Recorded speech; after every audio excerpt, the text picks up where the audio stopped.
dos homens, o mundo dos homens, sobre todos os homens de boa vontade, aqui e agora, sobre nós. Derrama teu Espírito e que ele fique conosco para sempre.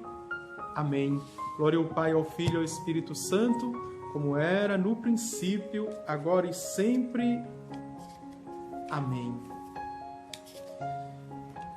Queridos irmãos e irmãs, estamos falando sobre, desde o número 548, aliás, 541 do Catecismo, estamos falando sobre o reino de Deus está próximo. E estamos no anúncio do reino de Deus. Estamos no número 546, vamos ver os sinais do reino de Deus, as chaves do reino de Deus, não é? O antigozo do reino, que é a transfiguração, e terminando o tema do reino de Deus. Mas hoje eu já quero, depois que terminar esse número 546, eu quero contextualizar teologicamente, assim como a igreja pensa, não é? O reino de Deus. Depois a gente dá continuidade à leitura dos números que falam desses, não é? Reinos, que constitui apenas um reino de Deus. Vamos para a leitura 546. Jesus convida a entrar no reino por meio das parábolas, traço típico de seu ensinamento, chamada, sobretudo no Evangelho de Mateus, as parábolas do reino. E contextualizando, não é? Nós vimos aqui em Mateus capítulo 13, versículo 44 a 45. Por elas convida ao festim do reino, mas exige também uma opção radical. Para adquirir o reino é preciso dar tudo. As palavras não bastam, são necessários atos. As parábolas são como espelhos para o homem. Este acolhe a palavra como um solo duro ou como uma terra boa, que faz ele dos talentos recebidos. Jesus e a presença do reino neste mundo estão secretamente no coração das parábolas. É preciso entrar no reino, isto é, tornar-se discípulos de Cristo para conhecer os mistérios do reino dos céus. Mateus capítulo 13, versículo 11. Para os que ficam de fora. Marcos capítulo 4, versículo 11. Tudo permanece enigmático. Vejam, é Mateus capítulo 13, versículos de 10 a 12. E desde o versículo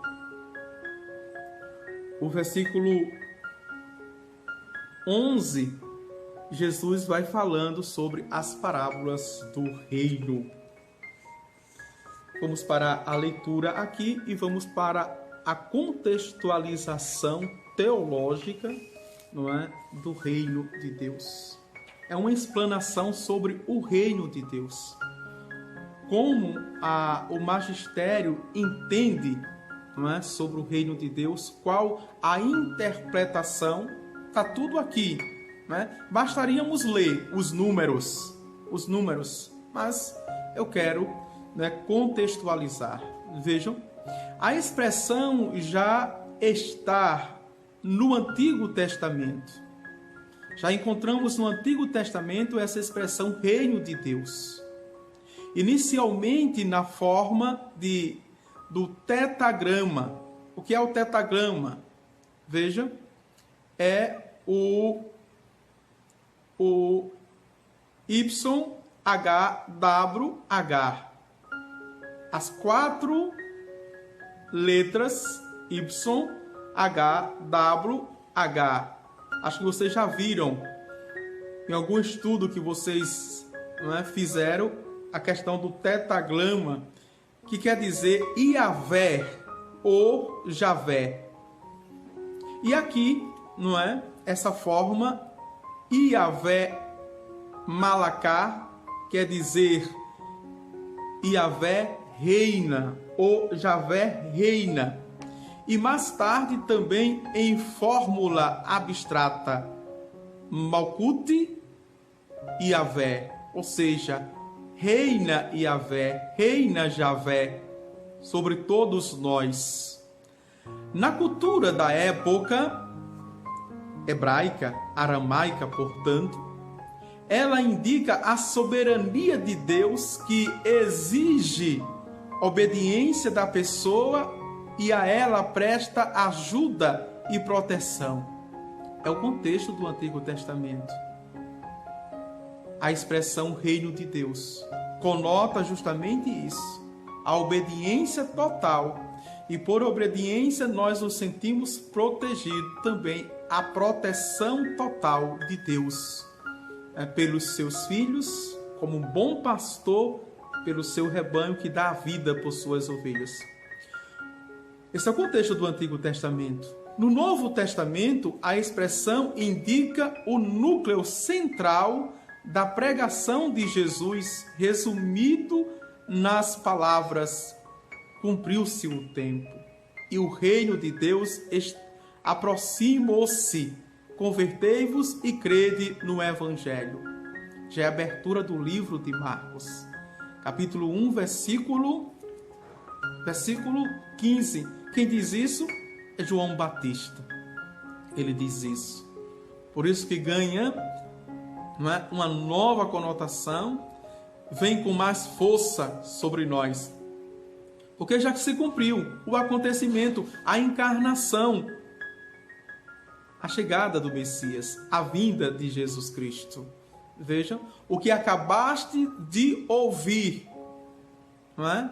Aconteceu, disse o próprio Jesus ao proclamar lá na sinagoga de Nazaré, a passagem do profeta Isaías: o Espírito do Senhor está sobre mim, porque me ungiu para anunciar o ano da graça do Senhor, o jubileu, o sabático. Vejam, isso em Marcos, não é? Em Mateus encontra-se a variante reino dos céus, não é o reino de Deus, mas o reino dos céus. E aqui a gente vai a conotação dentro dos evangelhos. Então a reflexão fica mais rica, não é? Não saindo do catecismo da Igreja Católica, que tem todo o fundamento, veja, no Novo Testamento. Tem a variante reino dos céus, que traduz o hebraico Malkuth Shamayim, usado no judaísmo tardio pelos rabinos para evitar a pronúncia do nome sagrado de Javé ou Iavé, o tetagrama. Veja, o Santo dos Santos, o Deus Altíssimo, Senhor dos Senhores, Adonai Elohim. Veja, onipotente, onipresente, onisciente, o Deus Sabaó. Jesus empregava uma linguagem capaz de se tornar compreensível a seus ouvintes com base quer no uso veterotestamentário, ou seja, vetero, o Antigo e o Novo, não é? Testamento, a expressão é essa, técnica, veterotestamentário, viu? Quer nas expectativas da época, do seu contexto, portanto. Contudo, diante do anúncio de Jesus, elas se mostravam inteiramente inadequadas por causa da novidade inerente àquele evangelho. E evangelho, vejam, os gregos chamam de evangelho, que quer dizer boa notícia ou boa nova. E Jesus disse: o evangelho sou eu. Jesus, a pessoa de Jesus é boa notícia, é boa nova. Atenção, católico, se você é verdadeiramente, atenção, cristão, que tem protestante e evangélico, portanto, também que faz aula de catecismo, viu? Fiquei sabendo disso. E o padre malha o pau, né? Não, o padre fala a verdade, né? E se eles estão ouvindo, estão acompanhando, porque consentem que é verdade, tá certo? Não é porque eu fiquei sabendo que tem protestante ou evangélico que faz aula de catecismo, o padre vai ocultar a verdade, vai continuar falando a verdade. Então, atenção, cristão, católico, tu que és seguidores de Cristo, tu segues uma pessoa que mesmo com os teus problemas, com as tuas dificuldades, ela é sempre boa nova e boa notícia. Te convences disso para além da tua cara feia, além da tua angústia, além das tuas dificuldades, tu segues a boa notícia, a boa nova, e tens que proclamá-la com autenticidade. Ana Lúcia está dizendo: padre, não esconde nada. Aula maravilhosa, muitos esclarecimentos, diz Eucélia Ramos. Vejam, tomarmos consciência para não fazermos corpo mole e não estarmos com mimimi. Veja, com frouxidão, nos acovardarmos diante do anúncio do Evangelho. A boa nova que eu sigo, que é uma pessoa, ele vai me ajudar, a pessoa vai me ajudar a superar os problemas, as dificuldades, que nós chamamos de fé. Passível de ser resumido em poucas palavras na identificação entre o reino e a pessoa de Jesus. De fato, ele exprime a inaudita primícia de que a causa do reino que anunciava com suas palavras e que servia com suas obras era precisamente idêntica a si mesmo. Vejam, idêntica a si mesmo. Sou eu a boa nova, sou eu a boa notícia, sou eu o jubileu. Por isso que muitas parábolas contam o reino de Deus, representa o reino de Deus como banquete, como festim, como festa. Chegou. Assim o reino permanecia ou caía com sua própria pessoa.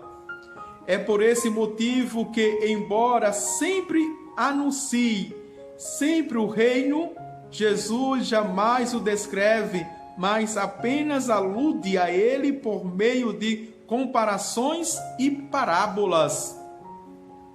Vejam, por meio de comparações e parábolas.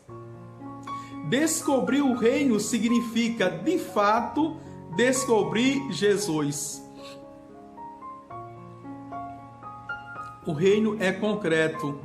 O reino não é abstrato. É concreto. É Jesus Cristo. Descobrir o reino, teologicamente, é descobrir o próprio Jesus Cristo. E quem descobriu Jesus Cristo, mesmo que não entendam a linguagem, mesmo que não entendam o raciocínio, mas já descobriu o reino de Deus. Entrar no reino significa, veja agora católico, veja agora cristão, entrar no reino significa aderir à sua pessoa, aderir à pessoa de Jesus Cristo. No início do nosso curso Catecismo da Igreja Católica. Isso se chama adesão. Eu que fui chamado, não é? Veja, eu aceito e me entrego. A junção, a adição da aceitação e a entrega se chama adesão total. Jesus, como dizia Orígenes, veja, um padre da igreja, um grande filósofo, é a autobasileia, ou seja, o reino em si mesmo.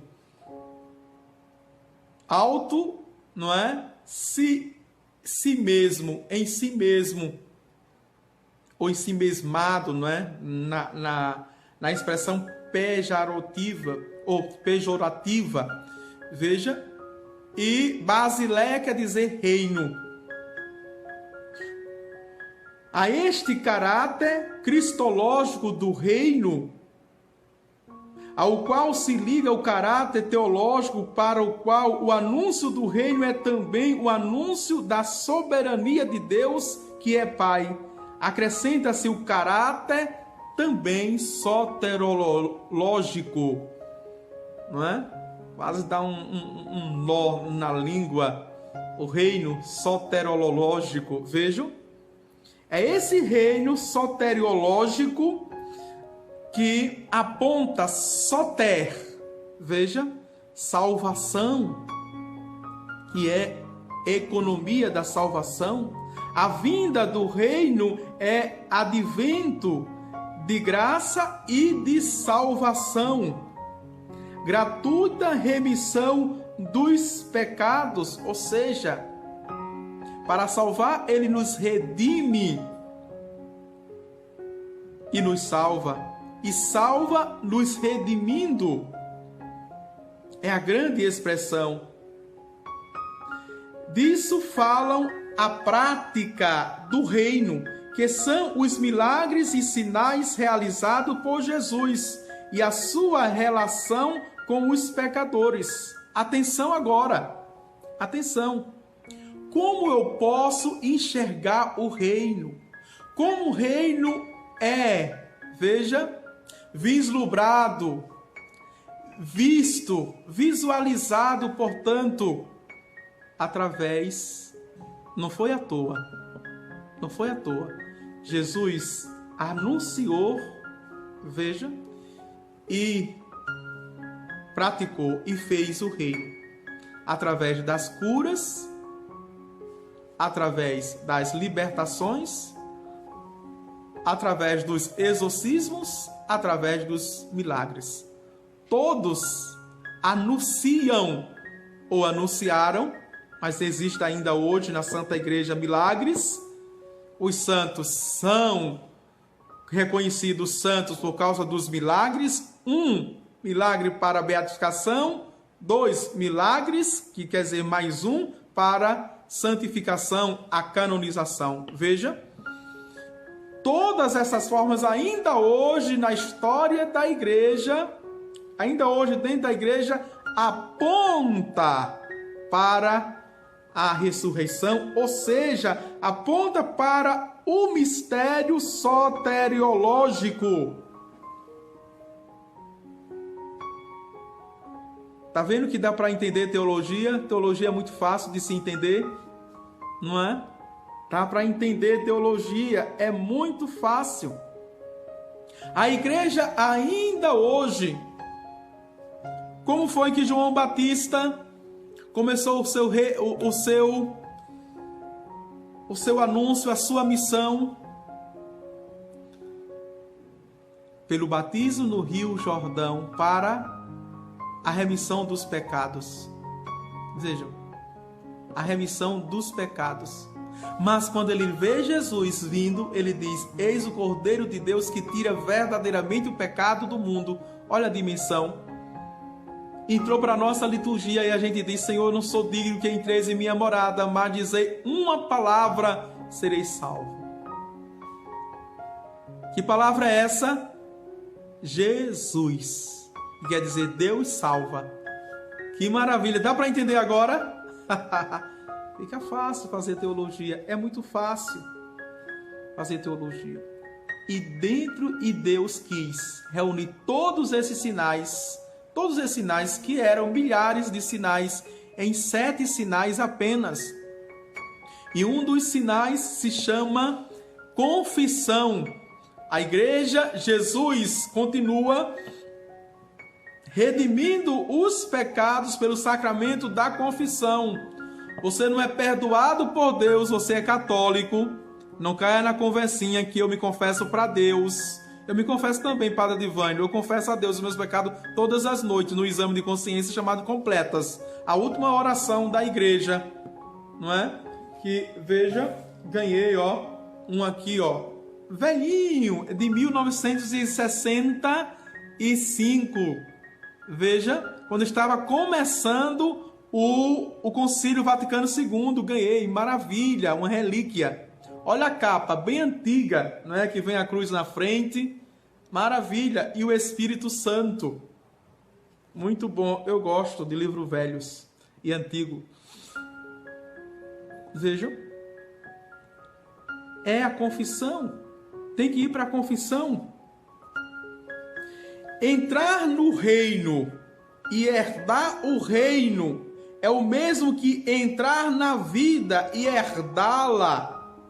Olha que expressão bonita, não é? O próprio Jesus diz no Evangelho de João, capítulo 10, versículo 10. É porque a gente, me desculpe dizer, se eu não estou esnorbando, viu? Não estou esnorbando ninguém. Mas a gente não consegue associar uma verdade com a outra da Bíblia. O próprio Jesus diz assim: eu vim para que todos tenham vida e vida em abundância. Ele disse: o reino chegou, sou eu. Veja, o próprio Jesus diz: eu sou a vida. Veja, a verdade, eu sou o caminho, a verdade e a vida. Então, quem entrar no reino, veja, em Jesus tem a vida. É refeito, é ressuscitado. Vamos avante. No anúncio do reino não falta o caráter do juízo, uma vez que este exige uma resposta intransferível. As 2 breves parábolas do tesouro e da pérola, por exemplo, não é, que está em Mateus, capítulo 13, versículos 44 a 46, expressam suas exigências radicais. Exigências radicais, não é? Que o homem, o colecionador de pérola, encontra uma e vende tudo que tem para comprar aquela pérola. Veja, se eu encontrei este tesouro lá no campo, eu volto, vendo tudo que tem para comprar o campo que tem o tesouro. Ou seja, é próprio de quem já entrou no reino de Deus. É próprio de quem já herdou o reino de Deus. O reino de Deus. Que maravilha! E agora a gente olha para alguns santos. São Francisco, o baluarte maior, não é? Que diante da catedral em Assis, ele joga tudo. E até ele se desveste, se desnuda da paternidade humana. Meu único pai é Deus. Ele encontrou o reino de Deus. O mundo não aceita, porque não conhece. O mundo se escandaliza e chama essas pessoas que entraram nessa radicalidade que vem de raiz, ou seja, tão profunda que o mundo tão superficial não aceita e diz: está doido, surtou, surtou. Por que ir para a missa todo dia? Né? Por que rezar muito? Veja, por que rezar muito? Por que falar de Jesus o tempo todo? Vamos falar de outra coisa, só de Jesus o tempo todo. Esse menino, essa menina, esta mulher, este homem é alienado, só fala em Jesus, só fala de coisa de igreja, só tem conversa de coisa de igreja. Eita bicho chato, eita bicha chata, o mundo vê assim a gente. Só vê assim. Não é? Nós somos os chatos, porque falamos de Jesus, falamos de Nossa Senhora, falamos dos santos, somos cheios de anedotas, somos cheios de histórias de santo. Pelo amor de Deus, vamos fazer outra coisa. Respira, respira, menino, respira, menina, vive a tua vida. Olha aí, vive a tua vida, vai aproveitar a tua vida. É assim que o mundo que não aceita Jesus, que não aderiu ao reino, que não entrou no reino, por isso não é desse reino. Não é nesse reino. Não aceita. Tem toda a vida. Olha a vida. Vai crescer na vida. Deixa de ser besta. Deixa de ser besta. Depois tudo isso passa, e o que será de ti? O que será do teu futuro? Veja que conversinha mole. Não é guaraná com pipoca. Veja que conversinha mole danada. Conversa do diabo, não é? Essa conversa. Quer dizer, coloca aquilo que o mundo, veja, aquilo que o mundo tem e é passageiro como se fosse eterno, como fosse absoluto na nossa vida. E coloca aquilo que Jesus é permanente, eterno, coloca como se fosse provisório e passageiro. O mundo está colocando, aquele processo da psicologia, está introjetando as verdades absolutas e eterna, está, veja, projetando o que o mundo tem na igreja, as verdades provisórias, passageiras na igreja. É isso. Trocas de valores.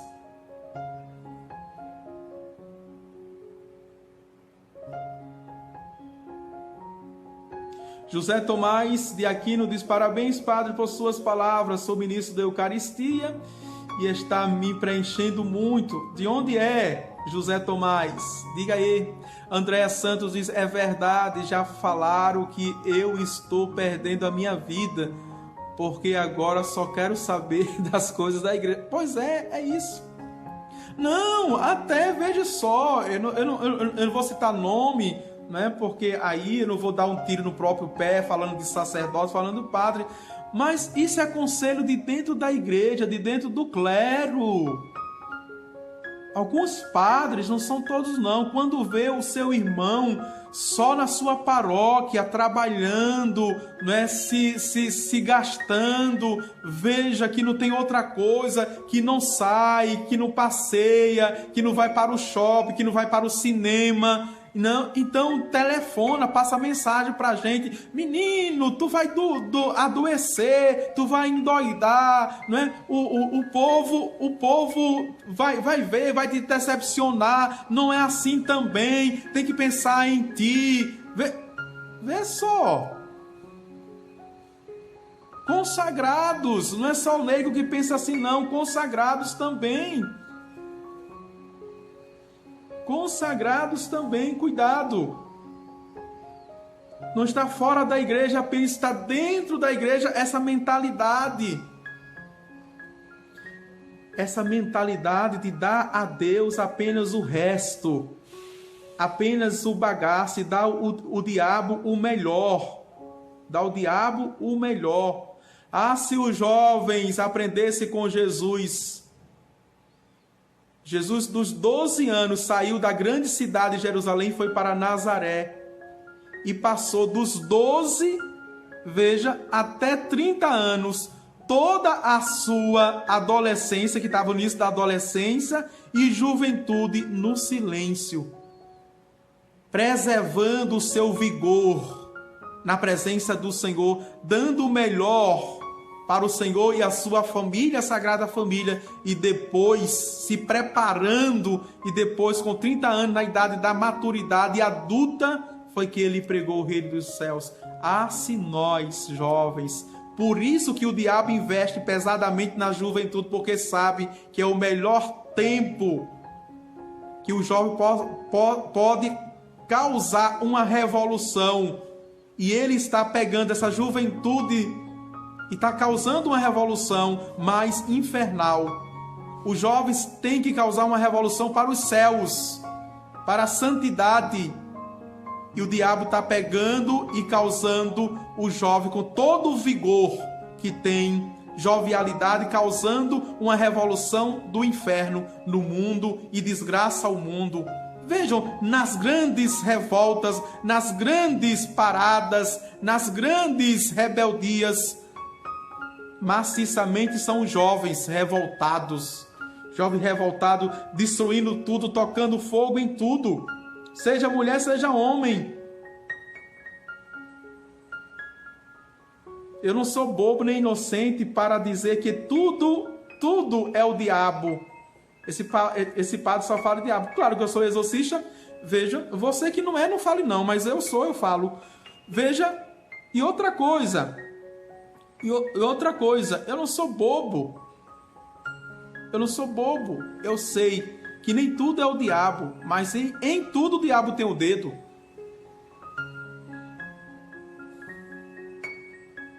Márcia Silva está dizendo, é por isso que lhe admiro muito, só fala a verdade.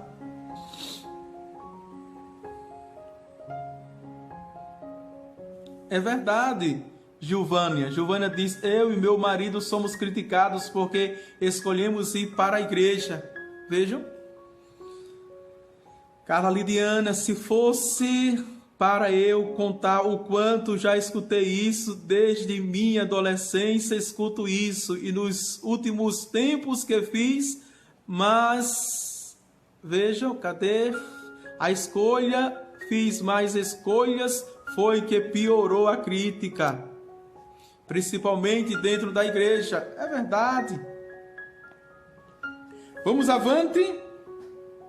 O reino de Deus anunciado por Jesus tem também um caráter escatológico, ou seja, não é para apenas este mundo e não termina neste mundo.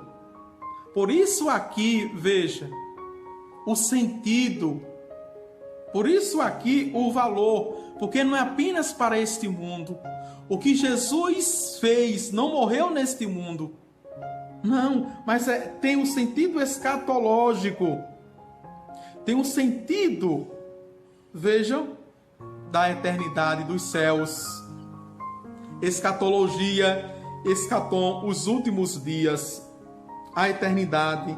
Foi justamente essa constatação que deu início à redescoberta da escatologia, que surgida como correção do liberalismo teológico, contribuiu para transformar o panorama cristológico e eclesiológico no século XX.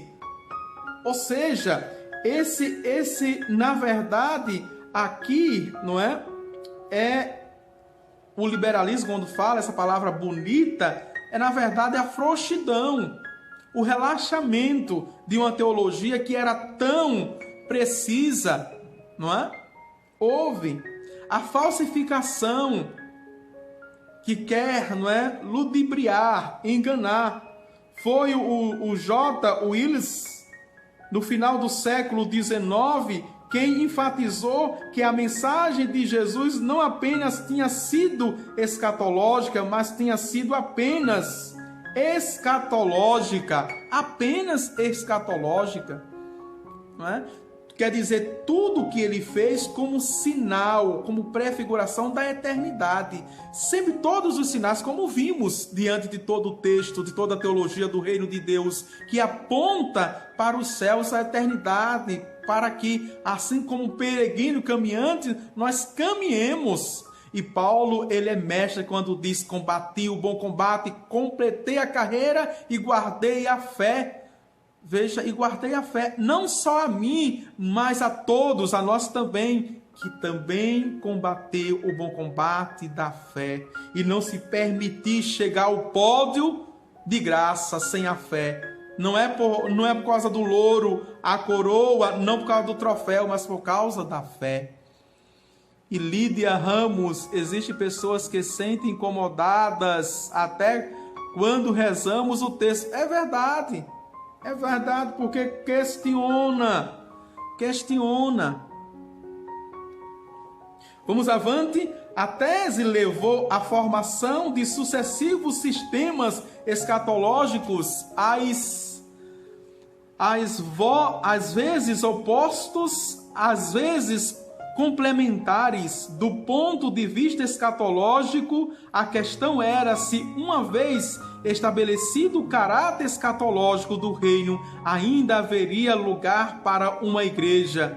Basta pensar na famosa expressão de Loise: Jesus anunciou o reino e o que veio foi a igreja.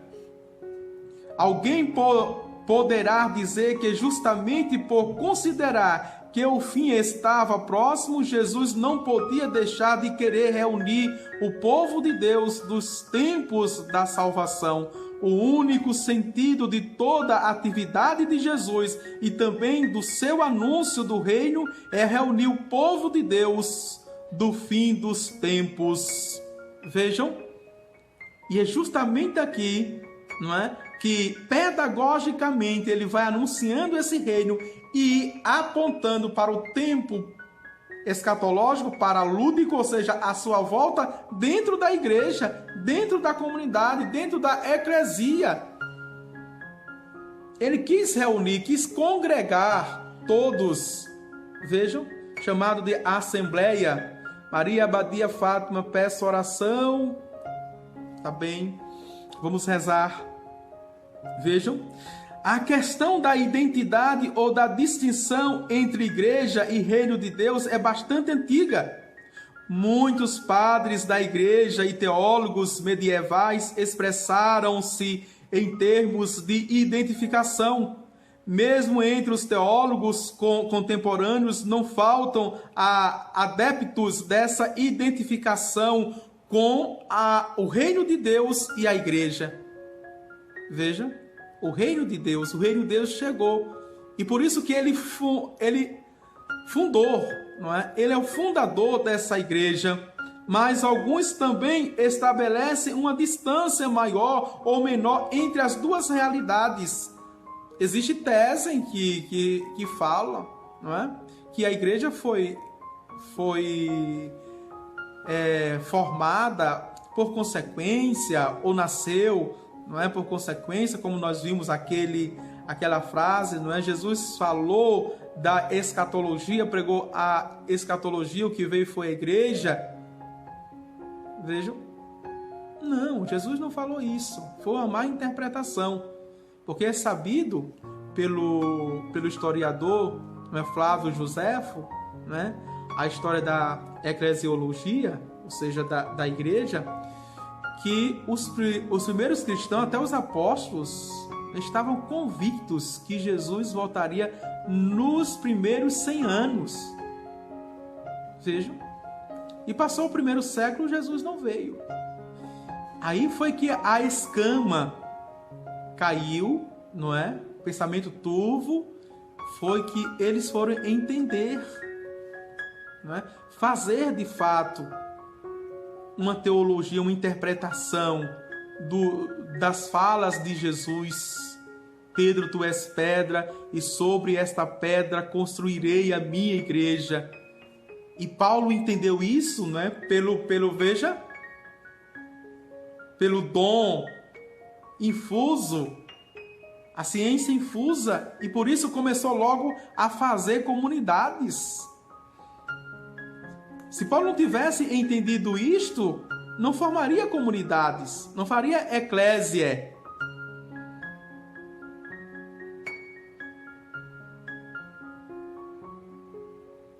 Cadê? Padre, ficava procurando algo que saciasse minha sede de saber, de aproximar de Deus, de conhecê-lo cada dia mais. É o Senhor, e bem claro, é uma bênção. Que Deus te abençoe por nos passar a verdade. Obrigado. Maria das Dores, obrigado, minha querida. Vamos beber, não é? Vamos beber dessa fonte que é Cristo Jesus e da igreja. Vamos avante. Vejam. A tese fora defendida sobretudo na teologia liberal e pelos modernistas, que é a teologia atual, viu? A teologia atual, não é? A posição que o Concílio Vaticano II assumiu a respeito é um pouco articulada.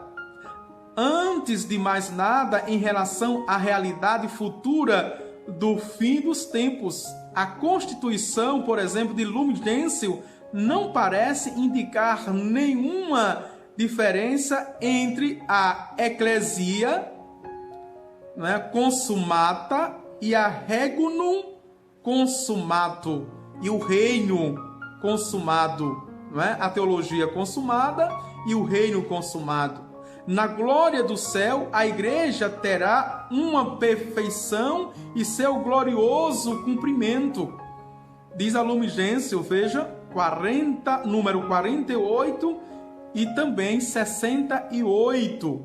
Quanto ao tempo presente, porém, o Vaticano II liga o início da igreja ao anúncio do advento do reino, de modo que será preciso dizer que ambos nascem simultaneamente. Lumen Gentium, capítulo 5, número 5, diz: quando Jesus pregou a igreja, também estava pregando, aliás, quando pregou o reino, estava pregando também a igreja, que nasce simultaneamente o reino. Por isso que nós chamamos, não é, de a comunhão das três igrejas, quando nós estudamos a eclesiologia. E seria um curso fascinante, né? A gente estudar a igreja, a eclesiologia. Um curso fascinante seria, tá bem? Conhecer a igreja dentro dela mesma, por ela mesma. Desde aos apóstolos, ao não é? Apóstolo, até hoje, estudar essa igreja. É fascinante, não é? Seria um curso muito bom. Será necessário antes acrescentar que justamente no crescimento da igreja está presente o crescimento do reino e que o desenvolvimento de ambos se realiza unicamente na e mediante a conformação a Cristo, que dá a sua vida pelo mundo. Vejam aqui. Por isso que eu falei anteriormente. Vejam, falei. A pedagogia de Deus de se revelar, não é? De implantar o seu reino, é dentro da igreja. E como ia anteriormente, não é? As três igrejas, a comunhão. A igreja peregrina, que somos nós, a limitante,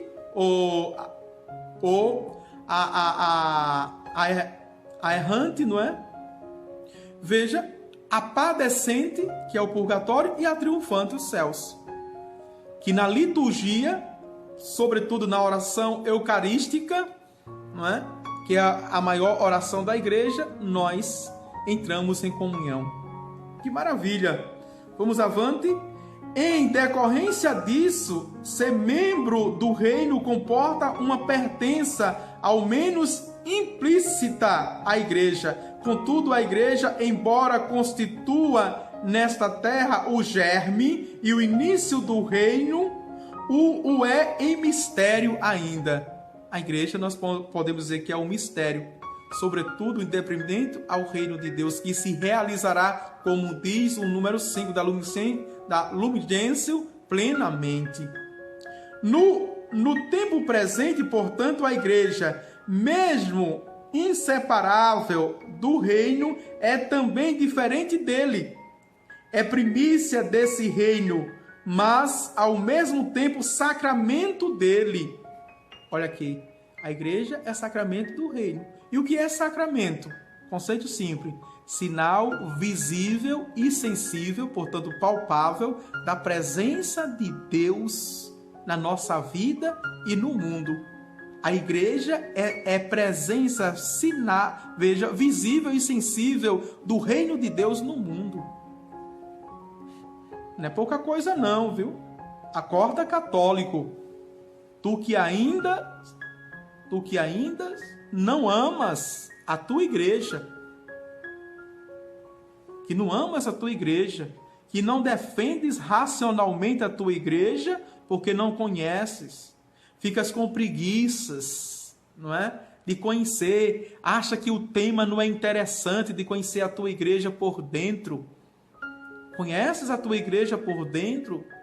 E a partir, basta estudar a eclesiologia que estudarás, veja, toda a teologia, a partir apenas de uma disciplina dentro da teologia. E o que falar, não é? Da história dos santos. Eu já disse isso na aula de catecismo, vou repetir, viu? Porque eu não sei em que aula, não é? Está. Veja, eu posso simplesmente estudar a igreja por essas teses teológicas. Eu posso. Mas eu posso também estudar a igreja pelos santos. Pelos santos. Eu posso estudar a igreja pelos santos mártires. Riquíssimo. E aí é de chorar. É de chorar. Eles sofreram. Não por causa da forma cruel. Vejam. Que eles morreram. Não por causa da crueldade. É porque eu me vejo e digo, meu Deus do céu, eu não fiz assim, ó, nem isso aqui, o dedo colou diante desses homens, dessas mulheres.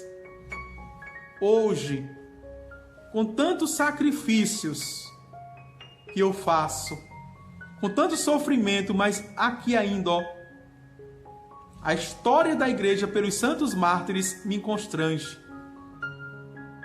Me escandaliza a minha incapacidade, a minha indisposição de amar essa igreja e dar vida pela fé e pela verdade. Vejam? Conhecer a igreja pelos monges, pelos mosteiros, pelo silêncio. Vejam? Eu anoto isso, viu? Tudinho. Eu faço uma lista. Conhecer a igreja pelos mosteiros. Eu coloquei lá, conhecer pelo silêncio a igreja. Esses homens e essas mulheres, vejam, os trapistas, os cistercienses, veja, os beneditinos, os carmelitas, né, e toda a expressão monástica, desde Santo Antão até, né, Bento e subindo, esses homens ainda hoje, esses homens e essas mulheres ainda hoje estão em silêncio e que sustenta a igreja. Eu estou lendo um livro de história, não é, eclesiástica, pelos monges, e que foram eles que contribuíram para que a palavra de Deus chegasse até nós, para que a liturgia chegasse até nós, para que o conhecimento chegasse até nós. Veja, uma coisa muito simples que os linguistas, aliás, não é? A teoria da linguagem, veja, não relata isso. Uma coisa simples para hoje, porque antes existiam pouquíssimas pessoas alfabetizadas. A primeira coisa, pouquíssimas pessoas. Por quê? Porque as letras, só existiam letras em maiúsculo, letras maiúsculas e letras garrafais, maiúsculas. Não existia letra minúscula. Vejam, isso está na história eclesiástica dos mosteiros, não é? E ficaria, era muito difícil de escrever e de ler, de se entender. Eram páginas, não é? Eram páginas. Não tem aquele papel 40, não é? O guache, o 40, só para vocês entenderem, não é? As letras tinham que ser daquele tamanho, por isso que pergaminho, não é? E de couro, veja, de couro, de tinta, um texto com, vamos para entender, um parágrafo com 5 frases já era muito exaustivo. Então durava meses e meses, até anos, para você escrever um capítulo como hoje nós temos. E para ler era praticamente, não é? Impossível. Então a mente humana desenvolve a capacidade de síntese muito grande, porque você tinha que falar tudo praticamente em poucas frases, não é? E a letra tinha que ser a mais legível, mesmo sendo garrafais e tudo maiúscula. Foi um monge, veja, o monge que descobriu uma fórmula de escrever em minúsculo. O maiúsculo e minúsculo a letra. Então deu a forma que hoje nós escrevemos. E isso já foi um grande avanço para os monges copistas em usar na mesma palavra e na mesma frase letras maiúsculas e minúsculas. Vejam, existe a história da linguagem que a gente pode também pesquisar. Isso não é maravilhoso, né? O grande avanço no saber, e enquanto a nossa cognição, não é, assimilou isso, facilitou para a codificação do saber. Veja que maravilha! Pouquíssimas pessoas sabem disso. Isso nasceu aonde, minha gente? Dentro da igreja. Dentro da igreja. Veja, as grandes universidades dentro da igreja promoveu o saber. Então, estudar a história da igreja pelo sumo pontífice, pelos papas, ou seja, o magistério, os documentos. Cada pontífice, será que a gente lembra dos papas? Quantos papas a gente lembra? Não é? Será que a gente de fato sabe das encíclicas, dos documentos que São Paulo VI escreveu? De São Paulo VI para cá, viu? Veja, São João Paulo II, hoje o dia dele, escreveu. O Catecismo da Igreja Católica, não é? É do tempo de São João Paulo II. Bento XVI, quanto documento escreveu? O Papa Francisco, quanto documento está escrevendo? Será que conhecer a igreja, o pensamento, é muita coisa? Talvez a gente morra e nunca saiba. É um mistério a igreja, como diz, não é? Esse mistério. E a expressão aqui é essa: eu fico para viver, graças a Deus, né? Quando um idiota, me desculpa a expressão tão agressiva, quando o idiota, não é? De 50 anos, de 60 anos, não estou colocando, viu? Porque existe muito mais idiotas com menos anos, mas com 50 anos, com 60 anos, com 70 anos, fala dessa igreja. Fala dessa igreja. Meu irmão, quantos anos você tem? E quantos anos a igreja tem? Você pensa que conhece a igreja? Então, no mínimo, você deveria se calar, respeitar a idade dessa senhora. Não é assim, não é? Respeitar a idade dessa senhora, que é misericordiosa, não é? A idade, e que é tão sábia. Tão sábia. Vejam, vamos terminar o texto. No tempo presente, portanto, a igreja, mesmo inseparável do reino, é também diferente dele. É primícia desse reino, mas ao mesmo tempo sacramento dele. O reino não é apenas anunciado pela igreja, mas até o fim dos tempos é realmente contido e significado por ela. A relação da unidade e diferença entre a igreja e o reino de Deus torna-se para a igreja imperativo de invocação, de anúncio de serviço. Veja, esta instruída pelo Salvador, invoca permanentemente: venha o teu reino, como está em Lucas capítulo 11, versículo 2, Mateus capítulo 6, versículo 9. Ao mesmo tempo, o anúncio a todos os povos, proclamando a própria fé em Jesus crucificado e ressuscitado, já que o reino é ele mesmo, o próprio Jesus. Esta invocação e anúncio tornam-se diaconia ao serviço do reino, a própria maneira de Jesus, com caridade, humildade e abnegação. Quem está aqui no Instagram já vai cair, viu? A live.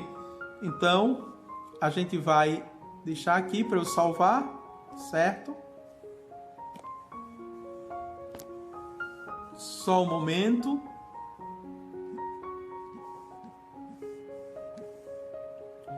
Vou salvar para começar outra.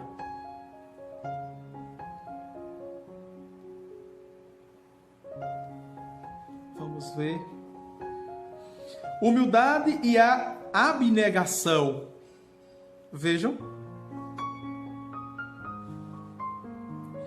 A igreja já, enfim, possui força que provém da atual soberania de Cristo e poderes que estão em relação direta com o reino de Deus.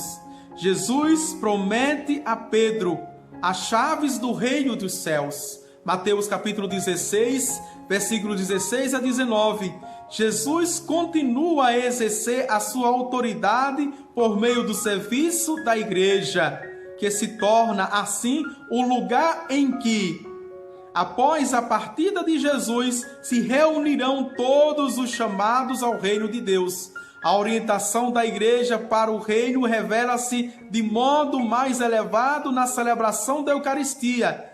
Aqui ela passa ininterruptamente para aquele estado de cumprimento em que Deus será tudo em todos, e o reino de Deus será perfeito em tudo e em todos e para todos. Amém? Esta é a igreja que Deus, não é, apontando escatologicamente para o reino, não é, realiza na sua igreja, e nessa igreja tem um lugar bem particular, que é a Eucaristia, o banquete do festim. Veja, mas que é sacrifício. É sacrifício. Ele diz justamente: aquele que se entregou é aquele que se imola cotidianamente por nós, apontando. É na Santa Missa que nós vivemos o grande acontecimento do mistério pascal, paixão, morte e ressurreição de nosso Senhor Jesus Cristo. Louvado seja o nosso Senhor Jesus Cristo, para sempre seja louvado. Amanhã vamos dar continuidade agora com o subtítulo no Catecismo da Igreja Católica: Os Sinais do Reino de Deus. A partir do número 547, vai ficar muito mais fácil de entendermos depois desta aula com o tema O Reino Teológico. Tchau, tchau. Quero agora vos abençoar pela poderosa intercessão de São João Paulo II. Abençoe-vos Deus Todo-Poderoso, o Pai e o Filho e o Espírito Santo. Amém.